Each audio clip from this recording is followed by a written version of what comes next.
Hello everyone. In this video, I'll be explaining on the topic of transmission electron microscope.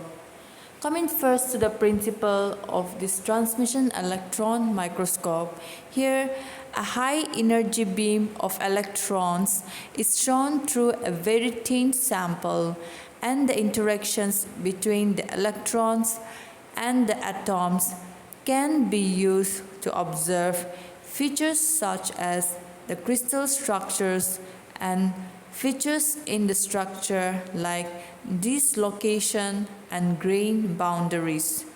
Chemical analysis can also be performed.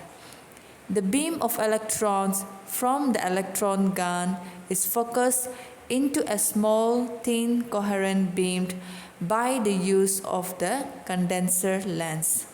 This beam is restricted by the condenser aperture, which excludes high-angle electrons. The beam then strikes the specimen, and parts of it are transmitted depending upon the thickness and electron transparency of the specimen. This transmitted portion is focused by the objective lens into an image on phosphor screen or charge coupled device camera, that is CCD.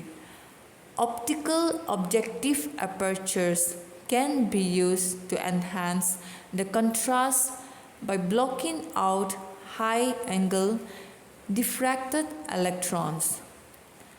The image then passes down the column through the intermediate and projector lenses is enlarged all the way. The image strikes the phosphor screen, light is generated, allowing the user to see the image. The darker areas of the image represent those areas of the sample that fewer electrons are transmitted through, while the lighter areas of the image represent those areas of the sample that more electrons were transmitted through. As you can see in this diagram, the various parts of transmission electron microscope, which includes the top. On top it has the electron gun, below that has the anode, then the condenser lens comes. After that it is the place where the specimen is kept. Below the specimen is the objective aperture lens.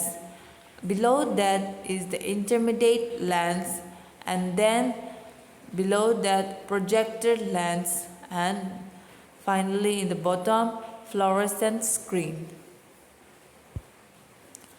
Coming to the specimen preparations, here in case of transmission electron microscope, the specimen need to be prepared before observing under the microscope. Here the specimen are prepared. Preparations include a transmission electron microscope specimen must be thin enough to transmit sufficient electrons to form an image with minimum energy loss. Therefore, specimen preparation is an important aspect of the transmission electron microscopy analysis. For most electronic materials, a common sequence of preparation techniques is ultrasonic disc cutting, dumpling, and oil milling.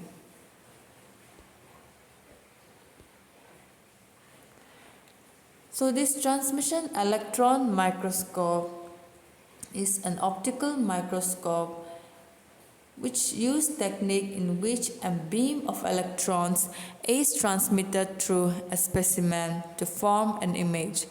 The specimen is most often an ultra-thin section, less than 100 nanometer thick, or a suspension of a grain. The transmission electron microscope is used to view thin specimens like tissue sections, molecules, etc., through which electrons can pass, generating a projection image. The transmission electron microscope operates on the same basic principles as the light microscope, but uses electron instead of light because the wavelength of electron is much smaller than that of light. Optimal resolution attainable for transmission electron microscope images is mainly orders of magnitude better than that from a light microscope. Thus, transmission electron microscope can reveal the finest detail of internal structures, in some cases as small as individual atom.